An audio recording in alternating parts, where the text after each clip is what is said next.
Morning, Baroness Bottomley. In a moment or two, Mr. Hill will ask you some questions, but first Mary will have to invite you, I shall invite you to take the oath which Mary will administer. You are talking not just to the room that you see in front of you, and those people to the left and the back, but beyond this room to an audience which will be numbered in 3 figures, who will be watching on YouTube or on live stream. Thank you. Mary.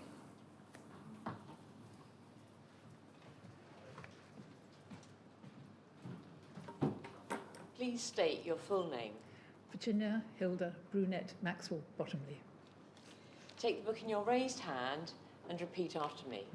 I swear by Almighty God I swear by Almighty God that the evidence I shall give that the evidence I shall give shall be the truth, shall be the truth, the whole truth, the whole truth, and nothing but the truth. and nothing but the truth.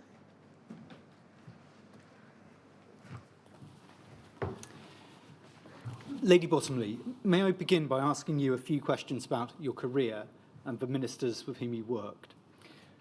You were trained as a social scientist, and before entering politics, you spent 2 years as a researcher for the Child Poverty Action Group, and then 11 years as a psychiatric social worker attached to the Maudsley Hospital. Is that right? That's correct. I worked for Frank Field for £12 a week on poverty. Overpaid since then, he's always said. And then at the Maudsley and in Brixton and Peckham, I worked with very disadvantaged families, and particularly and maybe relevantly, I worked with a family with Huntington's disease. So I was aware of what long-term chronic conditions can do to individuals and families. The reference to Frank Field is to now Lord Field, a Labour MP for many years and a leading campaigner. A leading campaigner. Mm. You entered Parliament in 1984 as the member for South West Surrey, and you had a series of roles as a parliamentary private secretary and then as a junior minister at the Department of Environment from 1985 to 1989. You became Minister of State at the Department of Health on the 28th of October 1989, and you held that post until the 10th of April 1992. Is that all correct? That's correct. I worked for Chris Patton at the Department for Education and Overseas Development. And then I went to work for Sir Geoffrey Howe when he was Foreign Secretary. Then, to my great surprise, I was invited to become a minister and went to the Department of Environment, where I worked with Mrs. Thatcher on her first environment conference, which was saving the ozone layer. I wasn't an expert on the environment. And then I got a call 10 minutes before the announcement inviting me to go to health. And she said, "You know all about that, don't you, Virginia?" And well, health was my background, so I came with a very warm heart to health and the responsibilities involved. You succeeded David Mellor as Minister of State, and your first Secretary of State was Kenneth Clarke to the start of November 1990, and then William Waldegrave. Is that right? That's absolutely correct.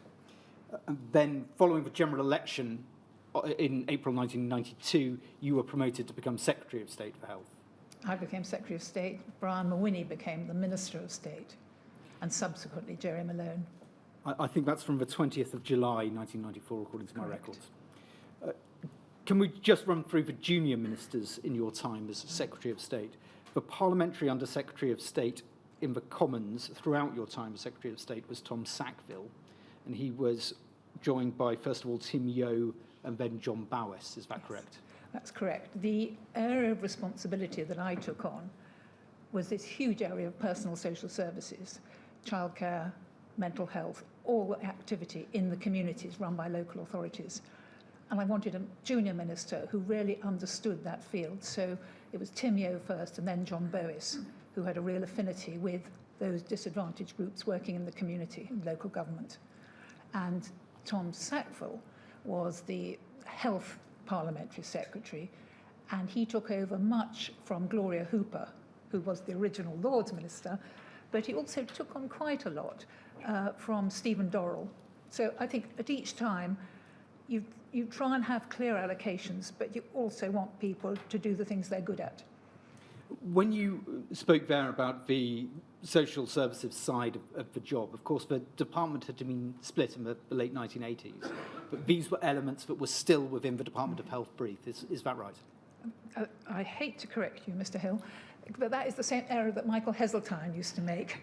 So social security is not the same as social services. And that's exactly what I used to say to Michael Heseltine all the time. So social services is this huge area of spending that a local government spends, but the regulation and the guidance came then from the Department of Health. It's now been divided between health and the children have gone to education. But when I took on, we had just done the legislation for the Children Act, which was sort of epoch-making. Baroness Brenda Hale had been closely involved. James Mackay had led it in the Lords. But I had to do the implementation, which is legislation doesn't change anything. You know, it's how you change hearts and minds. It was the regulation, it was the communication, how you really do make the interests of the child paramount. And then all the work in children's homes, where we had desperate scandals, Stafford had pinned down, where children had been locked up for 3 months, and many other ones. That was then followed by all the concerns about some of the psychiatric patients who'd committed disastrous offences, but usually because their care wasn't watching out for them carefully enough. And that was all personal social services. That fell within your remit as Secretary of State and indeed as Minister of State as well? Very much as Minister. And Ken Clarke always says he didn't have to give a moment's thought to personal social services because Virginia handled it all. And that's probably true. Do you think that, you mentioned earlier that the importance of ministers doing things that they were good at or aware of. Was the reason that you got that part of the brief because of your background that we've just discussed? I think I've always been very committed to the health service, and many of my family are doctors, most of my friends are doctors. So this was moving to a department where I had a great knowledge, rather like when Mr. Mellor went to National Heritage. He knows more about culture than anybody in the world. So sometimes you do a job where your basic knowledge isn't great. Other times you do a job where it is absolutely part of your life's work. And for me, coming to health, it was part of my life's work, but particularly giving an extra focus on personal social services. Does that make a minister more effective if they know that much more about the area in which they are administering? That's a much debated question. You can say, I'll bring a clear mind to the problem. In other words, I know very little about it at all. The dilemma of having a view is that you can't impose your view from the past on the present. But I'd been chairman of the juvenile court in Brixton at the time of the Brixton riots, which was really difficult. I was only 32 at the time. And this was a desperate time for all the black youngsters, for their family. Police were furious. And this was around the Scarman time. And in the juvenile court, we had desperate cases of child abuse and non-accidental injury. So then to provide the guidance in the legislation concerning that, I can remember working late at night with the Chief Social Services Inspector, Sir William Utting, trying to get the wording right. So to me, I found it very rewarding being able to actually apply my mind to something where I did have some experience. Do you think that it made you more effective in that role than somebody who wouldn't have had that background, perhaps? I think different ministers bring different skills to different jobs. I've often said sometimes you want a window breaker who's going to sort of disrupt everything, and sometimes you want a glazier who's going to sort of calm it down. So we all have different skills, and the job of the Prime Minister is to try and put the right person in the right job at a particular time. Just reflecting on the Secretaries of State with whom you served, would you consider Mr. Clarke to have been a glazier or a window breaker? A window breaker. And Mr. Waldegrave? But a lovely man to work with. If you work with Ken Clarke, I always used to say, I could make a speech one end of the train, and he'd be making a speech the other end of the train, and I absolutely knew that we'd be on the same lines. But so, you know, a very generous-spirited person and good to work for. William Waldegrave, totally different. Cerebral, thoughtful, probably less communicative, but hugely able. Just so that we complete the picture of the ministers, I mentioned the parliamentary under-secretaries in the Commons during your time as Secretary of State. It was Baroness Cumberledge who was the parliamentary under-secretary of State in the Lords, is that right? Baroness Cumberledge is, you know, a wonderful person. She had been in the health service, she'd been a regional chairman, really committed to nurses, and she did all the work on nurse prescribing, and remains a formidable force in the House of Lords. And she's recently been handling some very difficult work around safety of patients and difficulties over unsatisfactory products. So with both you and Baroness Cumberledge, you had a Secretary of State and a Minister who had a strong background in health. You Perhaps remained... I should add also, Jerry Malone's wife was a doctor, so we were pretty well fortified. You remained Secretary of State for Health until the 5th of July 1995, when you became Secretary of State for National Heritage. At paragraph 1.8 of your statement, I won't go to it, but you've set out a list of roles that you've undertaken since, well, indeed, both at the time and since. In particular, you mention that you were a member of the Medicines Research Council, working mainly on human fertilisation and embryology.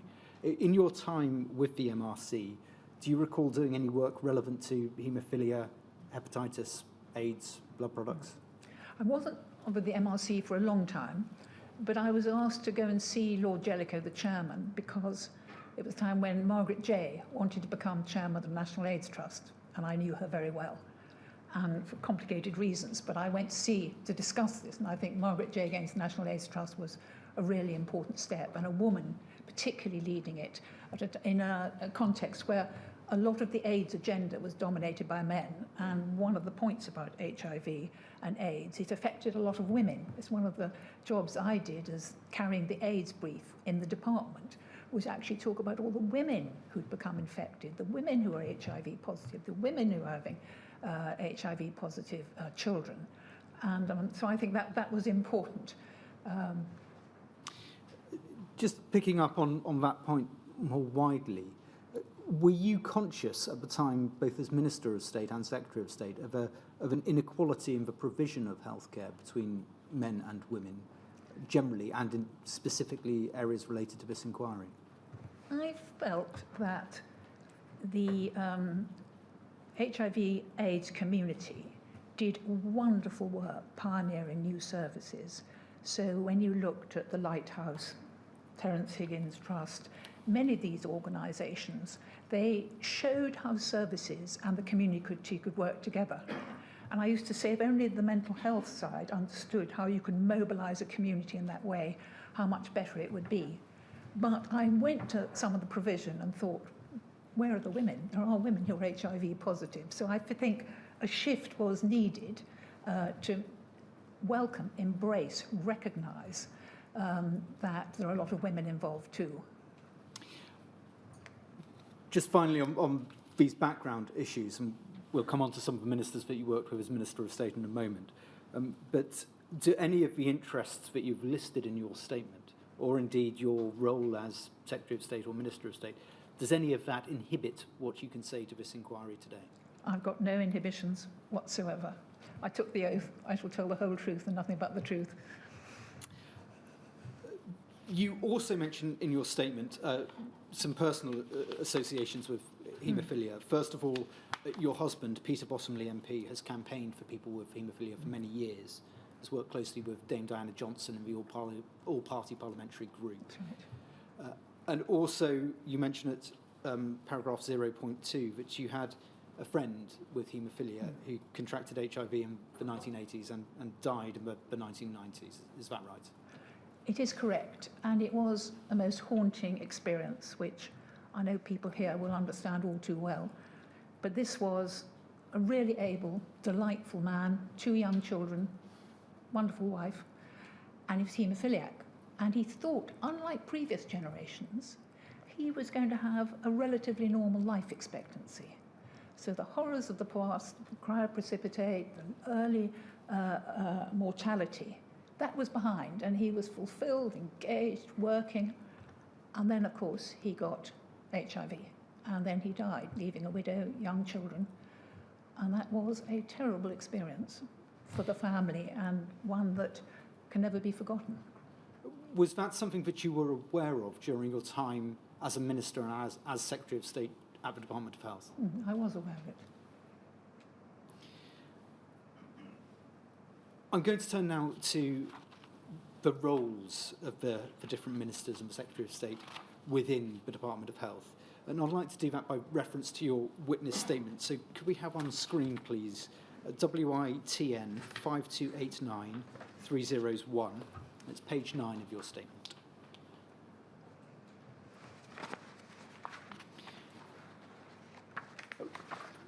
You were asked by the inquiry to provide a description of the different roles of the different ministers within the Department of Health. And you did this by reference to evidence that you had given previously to the BSE inquiry, ahead of your appearance at that inquiry on the 14th of December 1998. Were you assisted in producing your witness statement for the BSE inquiry by government lawyers? I was. And it was relatively close in time to your period at the Department of Health. Were the structures at that time still relatively fresh in your mind? Relatively fresh, but this is a long time ago, and even then it was a long time ago. And I asked the House of Parliament Library for a schedule of ministers' responsibilities, and even then they didn't seem to have one. And it did move, as I was saying, because of different people's abilities, aptitudes, interests, and the circumstances of the day. But I don't remember it being a problem. I think we were collegiate, and the fact was that whatever your job was as a minister, you could be bounced by a journalist, you could be at a parliamentary meeting, you could be in a constituency meeting, you could be talking to the Association of Health Visitors, and you all needed to speak as a minister for the department. But I mean, this schedule is as I believe it to be the case.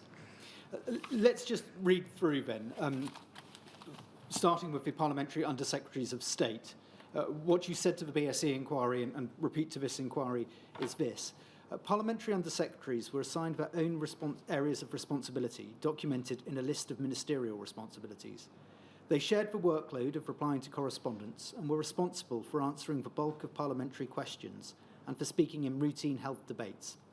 Unless a particular issue touched directly upon the specific responsibilities of the Minister of State for Health, Parliamentary Under-Secretaries would deal directly with the Secretary of State if they needed to involve a more senior minister. So just pausing there, it's not the case that there is a hierarchy that stuff must go through the Minister of State for Health. Then the Minister of State for Health, and I quote, "The Minister for Health also had specific areas of responsibility, often for large and/or high-profile subjects. For example, when I was Minister for Health, I had particular responsibility for personal social services and for NHS management. My successor, Dr. Mawini, was responsible for NHS reforms and European community and international affairs." Just pausing there for a moment. Should we read this and understand it to mean that there isn't a set list of roles for the Minister of State? It depends on what is politically important. It depends on the circumstance. Yeah. And it depends on the legislation. I mean, during my time at Health, I think we had 10 acts. I think we had 10 private members' acts, and there were 2,600 statutory instruments. Now, all these have to go through Parliament, and somebody has to devil away and do their homework and take it through. So, as Minister of State, one of my early responsibilities was to take through the Human Fertilisation and Embryology Act. Now, that was, again, rather like the China, it was really epoch-changing, because if you create a life outside the body in a test tube, what are the legislative controls? And we really led the way in the ethical regulation of IVF and test tube babies. And that was combined with a reform of the Abortion Act. And I'm afraid the House of Commons is never at its best when all the old men are discussing abortion. So this was a moment for rationality and cool. It was absolutely fascinating. And then we set up the Human Fertilisation and Embryology Authority with Sir Colin Campbell, who recently died, as the first chair. But it's an example that took a lot of energy. Then I was also involved in tackling junior hospital doctors' hours. And I had endless meetings with junior doctors, partly when they would talk about how bullied and oppressed they were by some of the senior doctors, particularly the young women. And so we with Dr. Walford, who I know you've heard evidence for, we changed the arrangements for junior doctors. And I still see Sir Sam Everington, who reminds me of those meetings. And we did more, for example, to try and change the arrangements for women's training. A woman, if she didn't become a consultant straight away, she was stuck as a clinical assistant. And we made it possible to have part-time training to become a consultant. And I'm pleased to say my own daughter benefited from that, and she is now a doctor. But I tell you this because I think it's characteristic of the things that I enjoyed doing. I like making progress and changing things. And I particularly enjoyed, I suppose, getting my teeth into those sort of areas. In terms of who decides on those responsibilities, are they handed down from on high by the Secretary of State, or is there a process of discussion? The permanent secretary will have a view. And I'm fortunate because I had a very high regard for my permanent secretaries, Sir Christopher Rance and Sir Graham Hart. Very able, very decent, great integrity, and good judges of character. So when you organise ministers, I've often said it's rather like organising a family business. You have to find a role for the bright one, the stupid one, the marketing one, the financial one, somebody from the north, somebody from the south. So a team of ministers are put together to be a coherent whole, but they're not sort of praised and told this is the department view. I'm, in a way, referred to myself as an exception to that because I did know about health, but not some of my other subjects. So I think a thoughtful discussion with the Secretary of State, the permanent secretary, and some consultation with the ministers involved. Moving on and back to your statement to the Secretary of State for Health, what you said to the BSE inquiry and repeat here is this. A summary of the Secretary of State's responsibilities in the Directory of Ministerial Responsibilities for May 1992 reads as follows. Quotes, overall responsibility for the work of the department and the Office of Population Censuses and Surveys. In particular, she takes the lead on issuing issues arising from the NHS review, major political strategies and policy matters affecting health and personal social services. I regard that as being a fair summary. The workload was different to that of the junior health ministers. We go to the next page, please. The Secretary of State would answer fewer parliamentary questions, would delegate much routine correspondence, and would not normally speak in adjournment debates.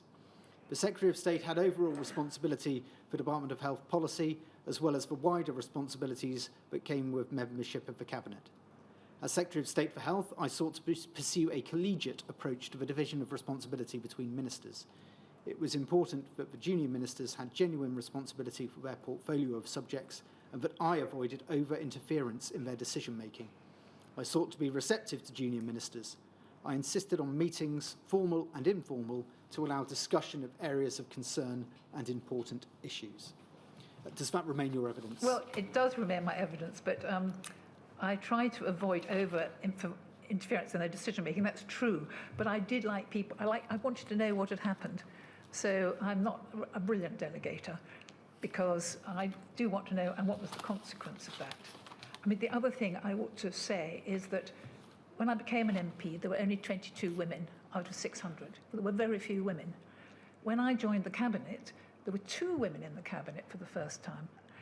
But because there were so few women, we had huge pressure to speak, to appear, to go and talk to groups where there were, the NHS is 75% female employees. So I felt very strongly that as a woman Secretary of State, I wanted to be available to be a leader. But it was a huge additional burden that all the women at that time would have said, being asked to appear on programmes, to make speeches, to travel, and so forth. And it's right, isn't it, that in Mr. Major's first cabinet there were no women? Yes. And in his second cabinet, there were the same number of women as there were Old Etonians. Because people used to say, oh, you're only in the cabinet because you're a woman. And we women had to put up with a lot of trouble at that time. And just for the record, I think the other woman was Gillian Shepherd. Very good person. If we could go, please, to page 14 of your witness statement, paragraph 2.4. There you provide some detail about the areas of delegated responsibility when you were Minister of State. Initially, the areas were listed in this way, and I quote, "The Minister of State, Minister for Health, Mrs. Virginia Bottomley, JP MP, has specific responsibility for NHS management, personnel and pay issues. She is also responsible for personal social services, including childcare services, primary and community care, AIDS, preventative health care, excluding drug and alcohol abuses, nursing services, women's health matters, disablement services, hospices, and action on waiting lists." You go on to say this, "As I set out in my BSE statement, in August 1990 there had been a degree of reorganisation in the department, with further subjects added to my portfolio of responsibilities. These were, quotes, medical manpower and education, including junior doctors' hours of work, special health authorities, pharmaceuticals, abortion and family planning, and the Warnock report." And you go on to say that you clarified in your oral evidence to the BSE inquiry that you had responsibility to some degree for pharmaceuticals even before August 1990. We may come to that later. First point to make there, a very heavy workload. Very heavy workload. And within that, for example, personnel and pay. I mean, the whole annual round of, it's really difficult, of doctors' pay, nurses' pay, professions allied to medicine. So all the time you have a budget. Are you going to put the budget into building new hospitals? Are you going to put it into developing new cancer centres? Are you going to put it into pay? I mean, there only is one pool of money. And so constantly, the role as any minister in the Department of Health is making impossibly difficult decisions about the use of resources. Blood products were listed in the portfolio of firstly Baroness Hooper and then Tom Sackville. So not an area that you had personal responsibility for at any stage during your time in the Department of Health. Is that right? That's correct. And I thought it was sensible for it to go to Tom Sackville, who did it very well, but as did Gloria. I was happy with that allocation, but I took it away from a Lords Minister and gave it to the Commons Minister. But the nature of being a Lords Minister, I should say, is that the House of Lords is full of experts. So whoever is the minister in the Lords of the Department of Health really needs to know what they're talking about. Because when they're talking to fellows of the Royal Society or the Regius Professor of Health in the Lords, they will really have to be up to scratch. In the Commons, you can get away with more. Was there a specific reason why you transferred that to the Parliamentary Under-Secretary of State in the Commons? I think I wanted him to do the pharmaceutical industry with me, various other matters, health. I think he was interested in it. I'm improvising, but I'm sure at the time there was a rational discussion. Is it fair to say that the Commons is more likely to reflect public opinion and public pressure than the Lords because of the elected element to it? The Commons will reflect public pressure with early day motions, parliamentary questions, and where the Haemophilia Society and Macfarlane Trust did really well in terms of educating and informing members of Parliament. My husband will give testimony to that. But the House of Lords has real deep experts who will ask penetrating questions, often on scientific matters. So I think the balance is good. A question which has been raised with other ministers as well is whether it would have been better for responsibility for blood products to have sat with the same minister who had responsibility for AIDS. Do you have a view on that? I don't have a view on that. Certainly the AIDS brief was really important. I know you've heard from Lord Fowler, I know you've heard from David Mellor, and certainly in my time, for each of us, the AIDS agenda moved on, and I think I've referred to the fact that I wanted to extend more in services for women. There was still this whole issue you couldn't go to America if you were HIV positive. I had a blood-curdling row with the insurance industry on the basis that if you'd had a test, you were then weighted as though you were HIV positive. And I kept telling them, but my mother-in-law's had an AIDS test for some reason. And are you going to wait her as well? And they did succumb. So I think having the authority of being a Minister of State on the AIDS agenda, as it was then, where the campaign needed to be fought every day and still does, was probably important. I think the blood and blood products can arguably put with the pharmaceutical industry, with other health responsibilities, but I don't have I'm open to suggestion.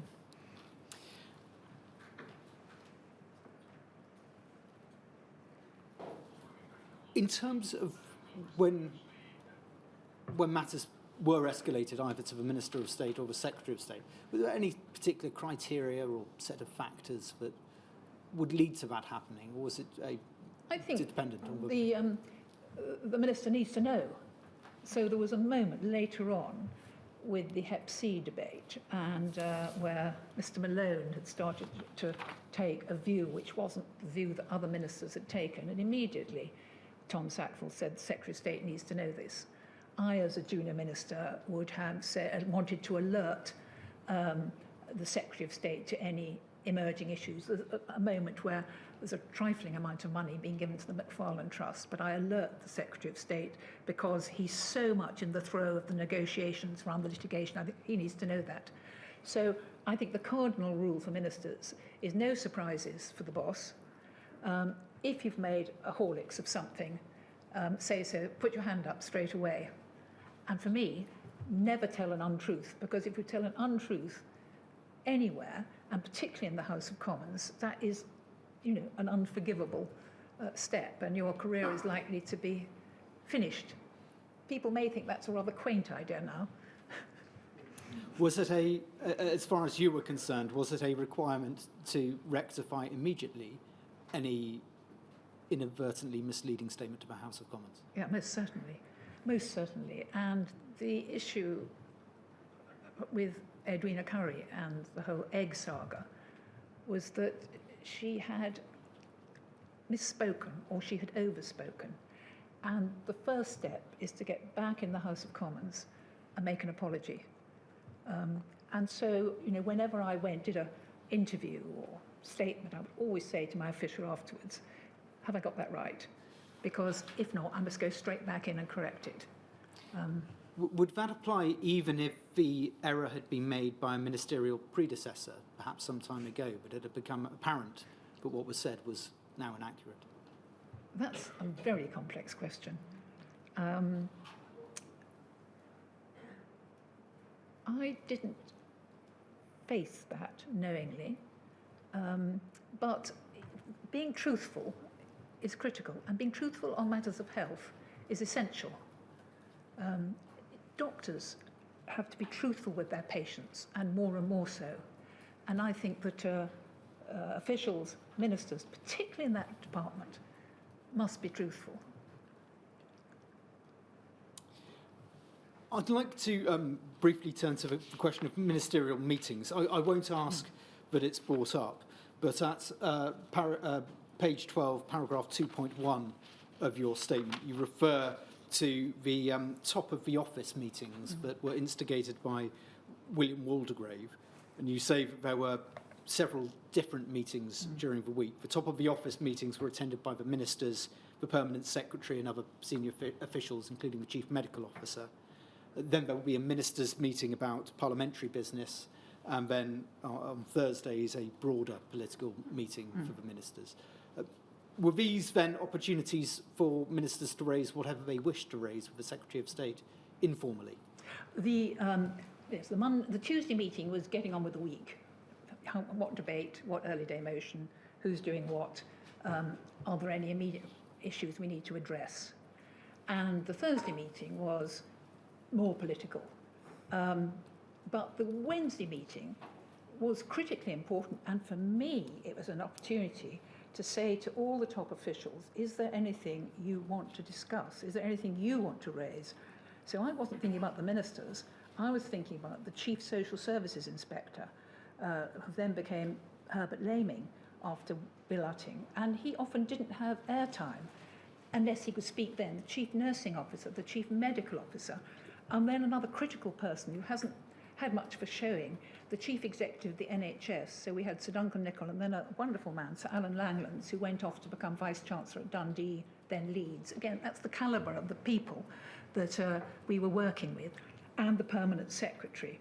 And quite often, maybe the social services inspector or the chief medical officer want to raise something which wasn't in the budget. So then the permanent secretary had to slightly hold him back or her back, because it was very common for, like, the chief medical officer to want to take a minister inside and say, let's do this, without actually finding the funding for it. So the permanent secretary had to effectively be the guardian of the finances. And then, of course, the ministers had their view. But in this department, of all departments, I felt that we had such eminent leaders of the different functions. I wanted to hear directly from them what worried them. And I can remember the time of all those children's heart cases in Bristol. I kept saying to the CMO every week, are you sure this is all right? Are you sure this is all right? What are we doing about that? So it was just an opportunity for me to say, the head of the service, where are we? Do we need to do more? To your knowledge, these were implemented by Mr. Waldegrave. Yeah. So after Mr. Clark had left office. I inherited them. I think Mr. Clark wasn't such a meeting organiser. He liked informal meetings, but I was quite formal in the meetings. Were minutes taken at the top of the office meetings? I doubt it, but I don't know. The private secretary would be there. I think there must have been a minute taken, but I'm afraid nobody ever then sent it to me later and said, Secretary of State, is this a fair and accurate record? But if something were raised in the top of the office meeting which required a greater degree of formality, there would be an opportunity for you as a minister to follow that up. Certainly. I mean, the permanent secretary was there, who was the administrative head of the department. Workload. We've touched on it earlier. You say in your statement, paragraph 2.2, that you would end up taking as many as 11 red boxes home at the weekend. That was, I think you were describing your time as Secretary of State then. Was it similar as Minister of State? I'm afraid it was. And I say, I don't want to be frivolous, but I said to my younger daughter once, if a strange woman knocks on the door and says she's your mother, let her in, it might be her. I mean, I did work, and we all worked incredibly hard. And it wasn't only the boxes and the work in Whitehall. I felt it's a national health service, so I must get to Plymouth, and I must get to Sheffield, and I must get to Liverpool, and I must get to Hull. So it was a huge pressure, but it was exhilarating and rewarding in a way I think nearly all health secretaries will tell you. I look back now and I can't imagine how I did it. In terms of potential problems with that, did the pressure of work mean that ministers were taking decisions on the individual set of papers in front of them and perhaps losing sight of a wider strategic view? I can't answer that. I think people were aware of the wider strategic view. Partly the top of the office every week would remind them about the wider strategic view. How are we going to rationalise the London hospitals? What were we going to do about necrotising fasciitis, which was a new flesh-eating virus that suddenly emerged. So I think I personally had a habit that if I've got a big decision, I'm not going to make it overnight. I'm going to take it home for the weekend and think about it, walk around the garden and think about it. Now, other people can make big decisions instantly. For a big decision, I need to reflect longer and prowl around. Did you have time to think about those big decisions? I did. That's what I did at weekends, wherever I could, yes. And I could talk to people because we've talked about the chief medical officer, but there was also the director of research and development, a man called Sir Michael Peckham, who I'd been very involved in bringing him into the department. On the policy board, there was a man called Sir Cyril Chantler, who'd been the dean of the Guy's Thomas's Medical School, a nephrologist. I used to talk a lot to the presidents of the medical royal colleges. So quite apart from a number of friends who were academic medics and scientists. So personally, I felt I could talk through decisions with colleagues, but also with kind of a wider peer group. Given the weight of paper that you were taking home, is it fair to say that you were highly reliant on the quality of the briefing that was provided to you by the civil servants? I was reliant on the briefing, but one of the pleasures of being a minister is sort of the opposite of yes, minister. It's kind of no, Sir Humphrey. And so over the weekends and going about often on a speaking engagement, I'm speaking at a Royal College, I'm speaking at a doctor's event, I'm speaking at a nurse's event, and someone will comment on an issue which I'm handling, which has been in the press perhaps, and then to go into the department and say, I don't think that's right, I've got extra information. This gave me great pleasure, being able to challenge the officials. So we had high quality officials. The chief medical officer, in my time, were exceptional people because they were independent. They didn't come from the service. I often used to say they work for their peer group. They're not working for ministers at all. They tolerate ministers. But what matters to them is actually being chief medical officer and their long-term reputation and integrity in that role. So I had a great deal of confidence, overwhelmingly, in the people who were serving us. But I certainly enjoyed tripping them up if I could. Did they react well to being challenged in that way? I think very well. I think they knew that my intentions were sincere. I simply wanted to do the right thing the best we could with the available resources. And resources were always really tight. As you've raised, yes, Minister, one of the derogatory phrases used within that is that ministers became house-trained by their civil servants. Was that something that you think was reflected in reality, that the department would gradually wear a minister down into thinking of the way that the department wished the minister to think? No, I think, though, that we were fortunate to have a number of very distinguished officials who were in their roles for a long time. If you look at the debate about the civil service now, it's that people are constantly moving. As soon as they've done one job, they've gone to another. And I had a dreadful situation at Beverly Allitt, who was a nurse who was killing patients. And I set up an inquiry in private with Sir Cecil Clothier. There'd already been a great press furore, and so we didn't need to go through it all in public again, but we did want to get to the bottom of what had happened. I've lost my train of thought, sorry. Well, can you repeat your question? You were talking about the length of time in which... Yes, right, sorry. When Harold Shipman, the doctor, started killing patients in Bristol, that terrible case, somebody said to me, there was nobody in the department who remembered Beverly Allitt, a previous case. So by the time you'd been there a long time, I felt I was always introducing one part of the department to another because I'd been there longer than anybody, so I had a corporate memory. But in this example of haemophilia and AIDS, this remarkable man, Strawn Heppel, was there a long time, and I had a very high regard for him as a man of integrity, of modesty, of intellect, of absolute sincerity.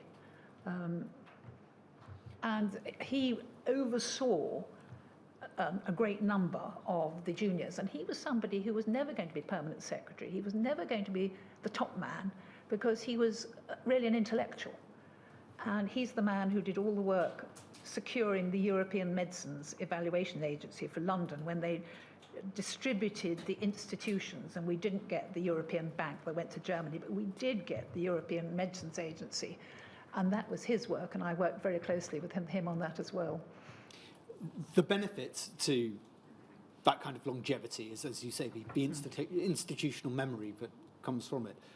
A potential problem with it is that people get stuck in a particular way of thinking. Is that something that you recognised or came up against in the Department of Health? I think it's a danger to be aware of. Maybe successive waves of ministers challenging the officials, bringing in different views, is a safeguard against that. And actually the whole parliamentary process of constant questions and debate and challenge and select committees.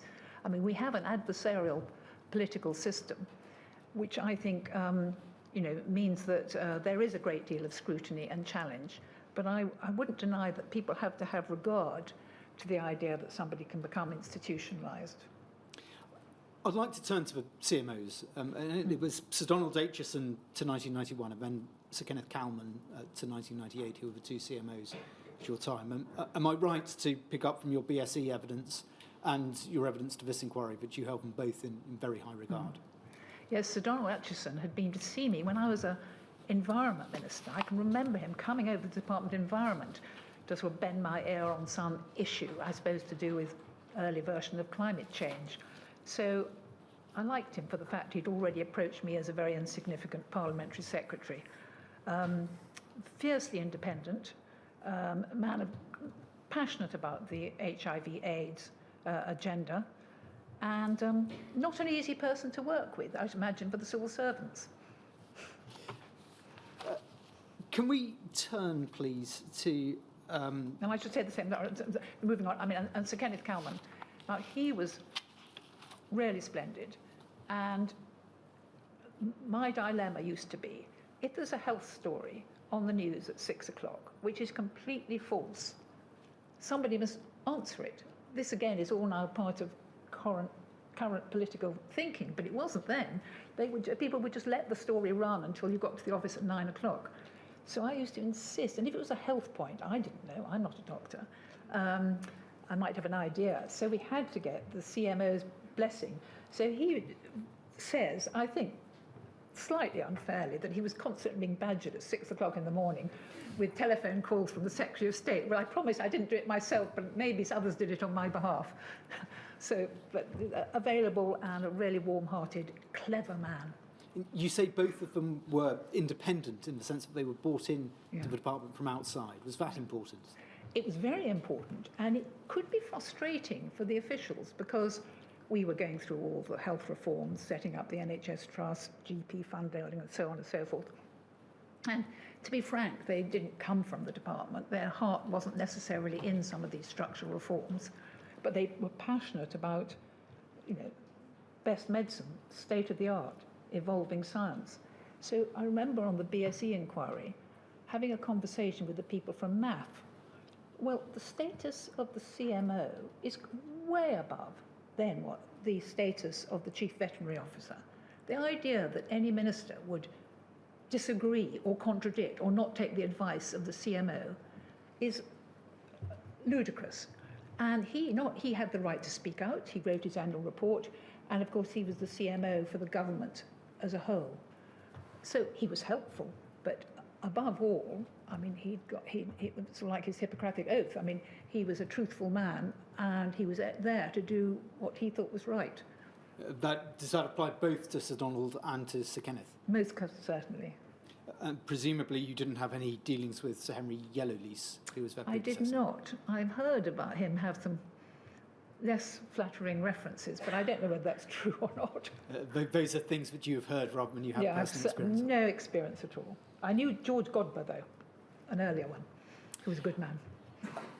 I'd like to turn to what you said in your statement about the role of the CMO, and again, you drew on your BSE inquiry evidence. It's at page 10 of your witness statement, WITN 5289001. It's subparagraph 5. You said this: the Chief Medical Officer fulfilled a significant role in advising ministers on public health. The position of Chief Medical Officer was important. Constitutionally, the CMO was medical advisor to the Department of Health, to a number of other individual departments, and to the government as a whole. In contrast to most other civil servants, the CMO had the option of making public statements in his own right. He also had the responsibility of producing an annual report on the state of public health. During my period of office in the Department of Health, there were a number of health problems and scares. Examples other than BSE/CJD included the incident of Indian plague, the flesh-eating virus, the safety of vaccines, salmonella, the safety of various seafoods, the incidence and causes of cot deaths, the safety of breast implants, and the ongoing issue of HIV/AIDS. The CMO and his medical staff had a key role in advising ministers on these difficult subjects and in obtaining the advice of specialists in the relevant scientific and medical discipline. When the CMO advised on such subjects, he provided an independent, authoritative, professionally detached voice within the department. The independence of the CMO was emphasised not only by his unusual constitutional position, but also by the tradition of recruiting the CMO from outside the Department of Health. I consistently and strongly supported the CMO's role in public health issues. I was confident that the CMOs gave advice based upon a scientific assessment of what was in the interests of public health, irrespective of political considerations. Therefore, speaking to your own experience, both of the individuals concerned and of the structural nature of that role. Is that fair? That is an excellent description. And the challenge often lay that the press would be worrying about this whole thing about cot deaths on the mattress. And there was a program on the television that said children would have a cot death if they lay on a particular sort of mattress. So you say to the CMO, is it true? Is it true? Is it true? Well, he can't answer that straight away. He can't answer it probably for 3 months until the evidence comes back. So there's always a tension between the demand of the press for immediate information now and the problem with scientific evidence, which just takes longer to establish. And I wanted the CMO to speak up. I think that a minister or a doctor, if you have a minister giving a view on health matters, it's not convincing. And if I'm in a different political party, I might say, well, you're just a rotten, Conservative minister, or you're just a miserable Labour minister. That isn't the point. This is a health, when it's a health statement, I feel very strongly it should come from a doctor, whenever it can. And I really tried never, I'm not sure whether I succeeded, to actually articulate a piece of health advice. Would you also have expected the CMO to bring to your attention matters of concern about public health that the CMO had become aware of, that you as a non-medically trained minister might not be aware of? Yeah, most certainly. We used to chat. We were we were on the same corridor when I was Minister of Health, and we saw each other on these top of the office meetings. But if any CMO had an issue that they hadn't brought back to me, I would feel really let down.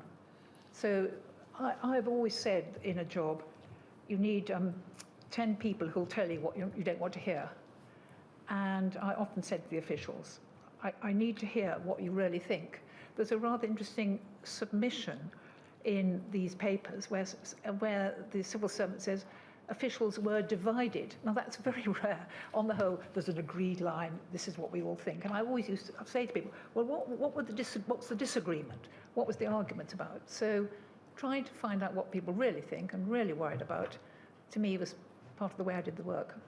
We will come to that a minute later, I assure you. But just on the CMO, it's right then that you would have expected Sir Kenneth, Sir Donald to be scanning the medical horizon and picking up and bringing to your attention serious health risks. Definitely, and I was reading all the medical papers anyway, so I would have said to them, I just read this in one paper or another thing. I think I picked something up from Pulse or Hospital Doctor and brought it back in, but I was doing that all the time because I'm interested in health and wanted to know what they thought. I'm going to take you to a bit more of your statement of the BSE inquiry. It's at MHRA 001896. Can we have page 1 of that document, first of all? We can see that this is... Oh, I'm sorry, I've given you the wrong reference. MHRA 001896_059.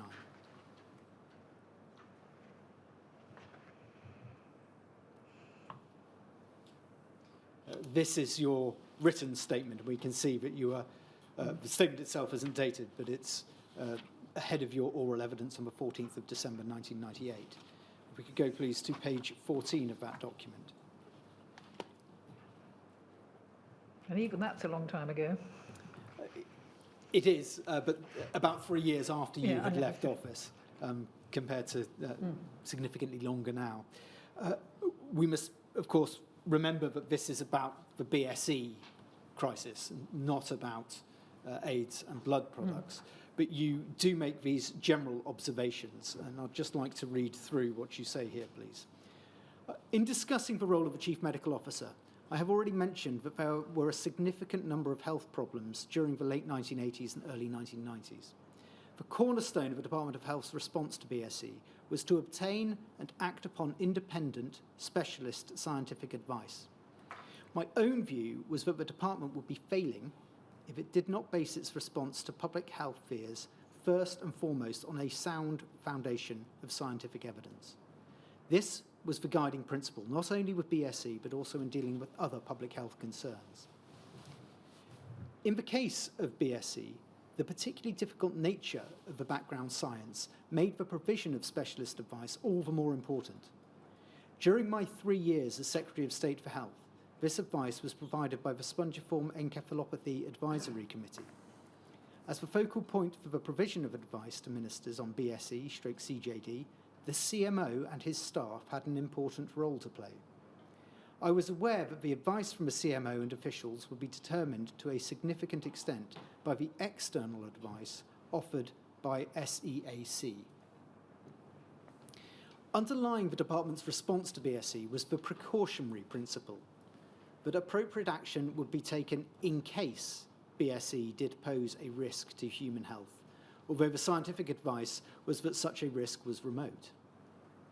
If the action approved by ministers had in any way fallen short of SEAC's recommendations, the CMO would have made this immediately clear to me, or to the Permanent Secretary or the Parliamentary Under-Secretary. In addition to the CMO, there were other eminent doctors and scientists within the Department of Health who would not hesitate to raise health-related concerns at ministerial level. Absolutely. One such scientist was Sir Michael Peckham. I had taken a personal interest in his appointment as the first full-time Director of Research and Development within the NHS Executive, because I was keen to maintain and build upon medical research within the NHS and promote knowledge-based decision-making. As with the CMOs, Sir Michael had been recruited from outside the department. Thus, from the ministerial viewpoint, we had independent advice from a specialist committee, and we had a safety valve of senior and independent-minded scientists working within and with the department who would be willing to challenge any perceived failure by ministers to meet the demands of the scientific advice received. First of all, does that remain your evidence to this inquiry? It certainly does. As you've said earlier, and as is implied by what is written there, the CMO couldn't be expected to be an expert in all fields, hence the appointment of the specialist committee. But did the CMO have a role to play as a conduit between that committee and the ministers?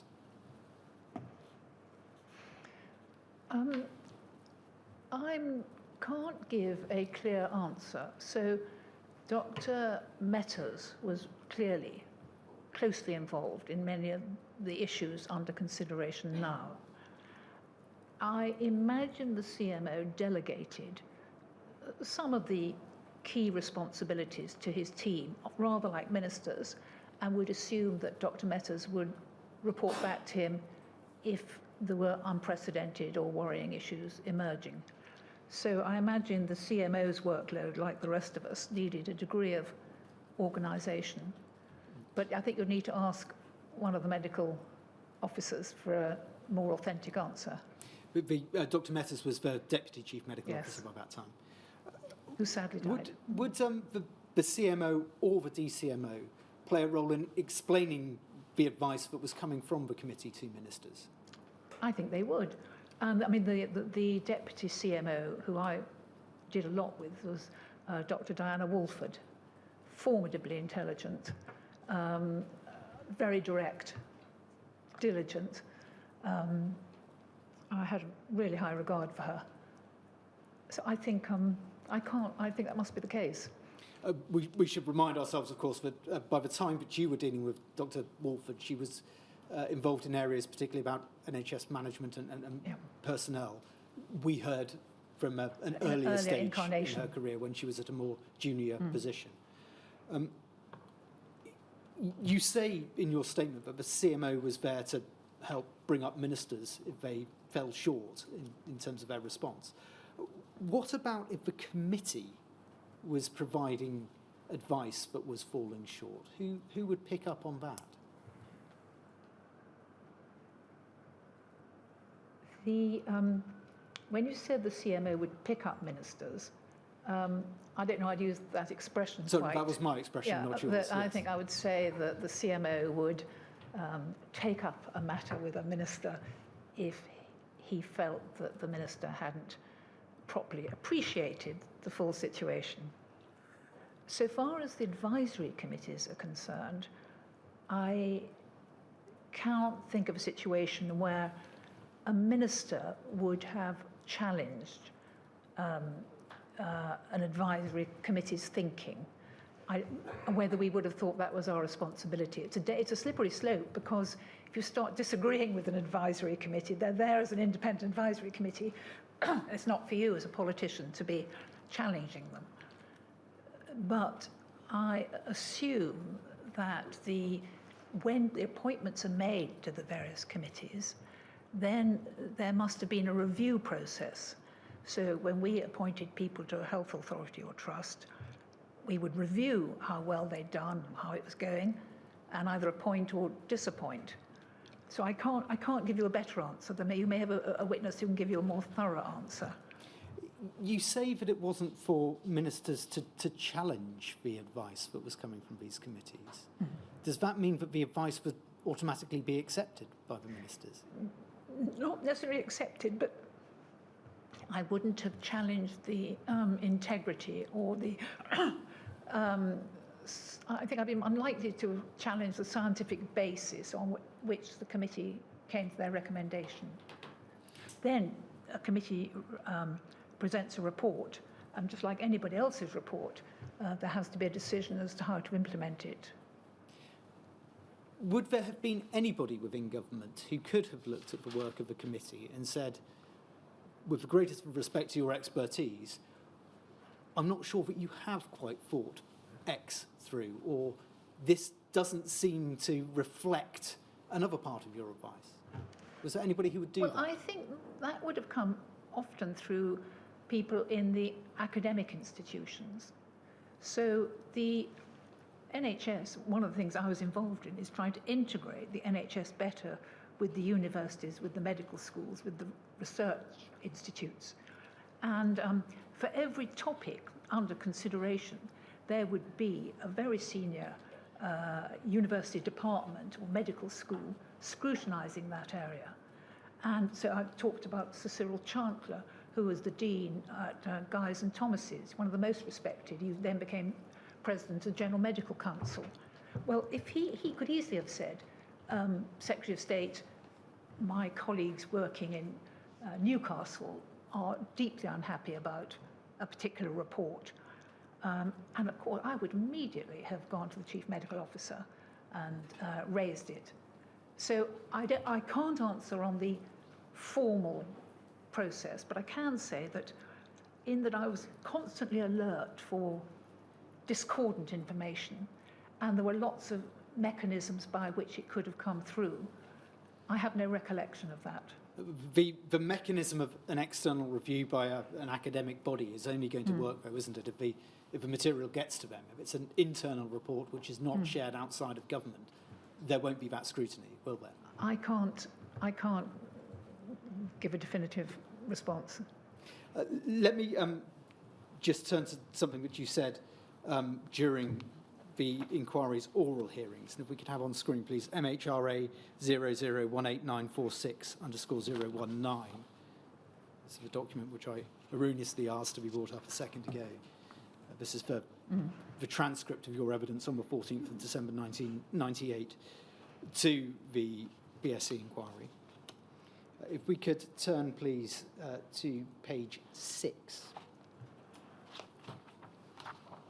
That's electronic page 6, but we're going to pick it up at internal page 13, where you were being asked questions by Mr. Freeman, who was counsel to the BSc inquiry.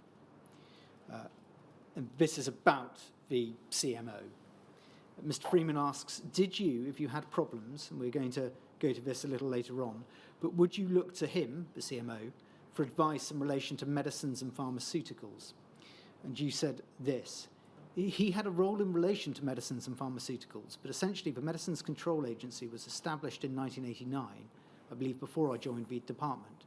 The Medicines Control Agency had an extremely high reputation for its integrity, the efficiency and authority with which it conducted its business. The Committee on Safety of Medicines, chaired by Professor Asher, actually advised the Medicines Control Agency on the safety, quality and efficacy of medicines, and they had a range of expertise across the necessary sciences, which obviously was broader than the Chief Medical Officer's area of expertise. So had I been unhappy about the reports back from the Medicines Control Agency, certainly I might have raised it with the Chief Medical Officer or one of his staff, Dr. Metters, maybe Dr. Walford, depending on the subject. We could go down. Thank you. Frankly, depending on which expert my private secretary suggested was the first port of call, because the reality of these matters is the private secretary is the person who tends to interpret the department to any minister and suggest the source of advice. But I would, if there was an area of doubt, I would always have gone to the Chief Medical Officer, first and foremost.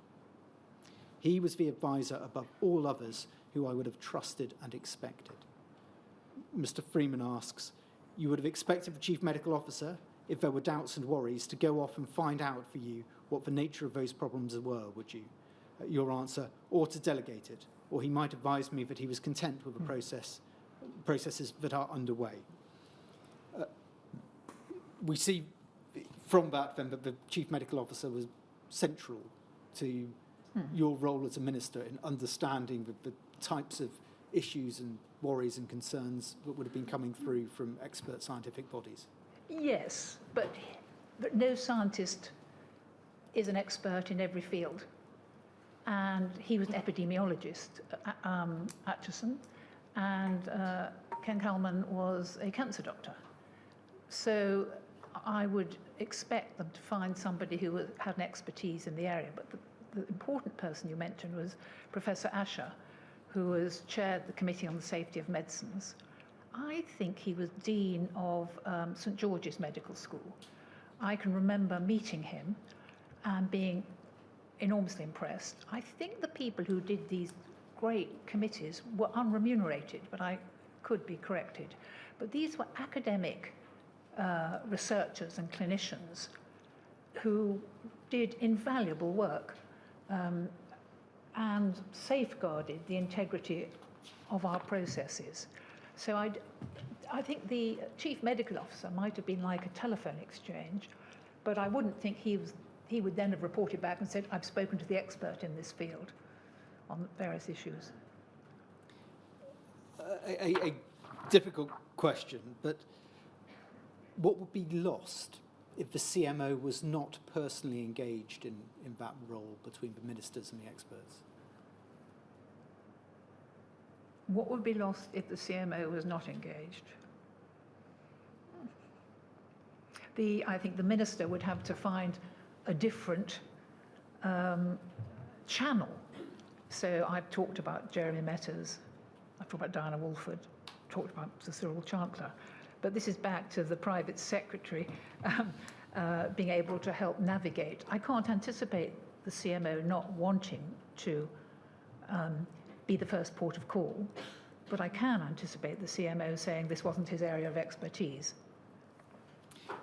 A little later in your oral evidence, to reflect this idea about the CMO not being the sole fountain of wisdom on all matters, page 17, please, of the electronic version of the transcript, and it's internal page 58. And if we could pick it up from the last question asked by Mr. Freeman on page 58. He asks this: if there was a decision, this is a hypothetical question, if there were to be a decision on, say, the withdrawal of products, and in this case, of course, you can assume that it would be a major withdrawal program because bovine products are really very high proportion. That includes a very high proportion in vaccines. Would you have expected any such decision to be one for the ministers to take or one for the Medicines Control Agency to take? Your answer, I think it would be extraordinary for ministers to overrule the CSM. Mm-hmm. I do not know whether there is an example when they have overruled the CSM. I know one very high-profile case at the time where a company had appealed against the CSM to the Medicines Commission, and that was then referred to me as part of the appeal process, and I endorsed the view of the CSM, even though at the time it was quite unpopular. But I had no doubt that it was the right thing to do. So if a minister were to overrule the CSM on a matter of such sort, I should think would really effectively be a resigning issue for the chairman of such a committee, because if he did not have the confidence of ministers on something of such importance, their position would be extremely difficult. But, Chairman, I'm deeply aware of this. I'm being asked about subjects that took place firstly before I came to the department.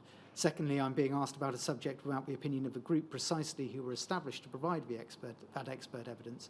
And much of the work of a minister is to weigh up conflicting arguments. And I'm being asked in a hypothetical situation without the proper arguments available to me. Mr. Freeman, I only want to ask you one more question in relation to this. But you would expect, where there were conflicting views, would you? Where there were conflicting views, for that matter to be put up to ministers to resolve, would you? And your answer, if I had been the minister, I expect I had a reputation for wanting to know. My colleagues nod. I note there that you were giving evidence with several of your colleagues at the time. Back to the quote. Partly that I inevitably had a huge amount of exposure to the public and to the media, and I had, in a sense, a nightmare that I would inadvertently provide information which was not authentic and therefore mislead the public, which nearly always exacerbates a problem. So I wanted to know, because I was giving a lot of interviews and I was out and about meeting people in the field. So had I been minister at the time this decision was made, I would have liked to have known. Possibly I would have put it more strongly than that. But I really would want to know more of the background of this and why a decision was taken, but ministers did not need to be informed. Everything about the work of the CSM, of the Medicines Control Agency, has led me to feel they were highly reputable, professional and expert, and that was an opinion that I felt others endorsed. Obviously, speaking only from your own experience there as a minister in the late 1980s and the 1990s, but am I right to take from this that if there was a debate about a withdrawal of a product, you as the minister would have liked to have known about that? If it was controversial, but above all, the CSM and the Medicines Control Agency had a job to do, and their job was over and beyond ministerial coming and going. And one of the reasons we won the European Medicines Evaluation Agency, which I'm sorry I repeat about it, but it was such an important move, was because our system of approving medicines was regarded as probably the best in the world. It was effective, it was efficient, it was balanced, it was rigorous, total propriety. And so I think for any minister to challenge an individual who has been selected from the top of his profession to chair any of these committees would have been folly indeed, on the basis of, a GCSE in biology. Who knows? Would you have expected, if there was controversy and this matter was brought to your attention, would you have expected the CMO to be the person who was bringing it to your attention and debating it with you? Not necessarily. I don't have any recollection of this at all. I'm speaking on the basis of the words you put in front of me, but I have no recollection. But I wouldn't be surprised if the CMO did. I should stress, I understand Mr. Freeman's question to have been hypothetical, and mine certainly are hypothetical rather than about a specific issue. Was it also part of the role of the CMO, the Department of Health more widely, to issue public statements about the way in which doctors should be approaching major public health concerns? Yes, CMO letters went out. I think this has developed into a new art form now. But when there was a scare, like Indian plague, put it simply, suddenly, there was a great anxiety about an Indian plague that was apparently going to take over the country. Of course, it didn't develop like that, but you never knew. Other things do develop. We just lived through COVID, the whole development of HIV/AIDS. starting from a small matter, becoming hugely terrifying. So the CMO is the individual of authority, gravitas, independence, who would issue a CMO letter in those sort of situations.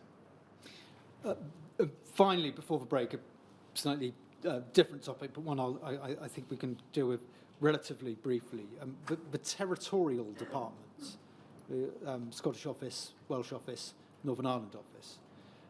You say at paragraph 2.16 of your statement that aside from local health issues, so far as possible, we tried to present a consistent line across the four nations on matters of health policy. How did you seek to establish and maintain that line? Well, this was pre-devolution, thank goodness. And I think officials worked hard to align views and positions. I mean, evidently, the English Department of Health was hugely better resourced, more experts, more committees, and all the rest than the Territorials. But the Territorials did have views of their own, and Scotland often had a view of their own. And I didn't object to that because it shows that, you know, they were independent and challenging and moving. So there's an incident later on with Tom Sackville and the look-back exercise. That's fine. They were showing that they were not cowed by HQ. But overall, I have no recollection of anything other than good relationships with my various territorial colleagues, David Hunt and Michael Forsyth and so forth. Did you get involved much in matters of minister, or was it mainly work done at an official level? Very rarely as a minister. I can remember visiting Michael Forsyth in the Scottish Department about some aspect of the implementation of the Children Act. But it would normally be, I think we might have had a conversation about, something to do with junior doctors' hours perhaps, but this is so much in the distant past. But it would essentially be officials. But if there was a matter that couldn't be resolved, I'm sure they would bring it to ministers and ask us to speak to our opposite number. Those who listened to Mr. Miller's evidence a couple of weeks ago may have formed the impression that the territorial departments were not given a great deal of consideration, at least by him, as a minister in the Department of Health or in the Treasury. Do you think more generally that the territorial departments did have a role and were listened to, or was lip service paid to them, if I may put it that way? Well, it may be just excellent man as Mr. Miller is. Maybe I'm more collegiate temperamentally. But yesterday I did pick up on John Major saying how impossible the territorial departments were in terms of their public spending. That's what I thought. They always got away with murder compared with us. So I don't know how much weight I put on that. I think that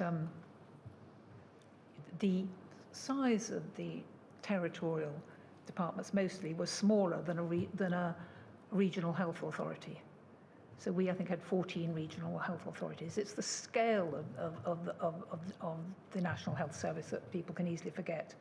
And so these were relatively small. It's like saying the Northwestern region had a different position. And there's one example where in the Northwest they're fed up and they go ahead with screening. And off they go. So I think we collaborated. So I've come to the end of the raft of structural questions. I wonder now might be a convenient time. Yes. We'll take a break. We'll take a break until 10 to 12, and then come back. Now, this is the first of the breaks. There will be, at this break and indeed at every break, what you must not do is discuss, absolutely, you've got it right, discuss the evidence you've given or anything that you think you may yet be asked to give, but you can talk to anyone else about anything else. 10 to 12.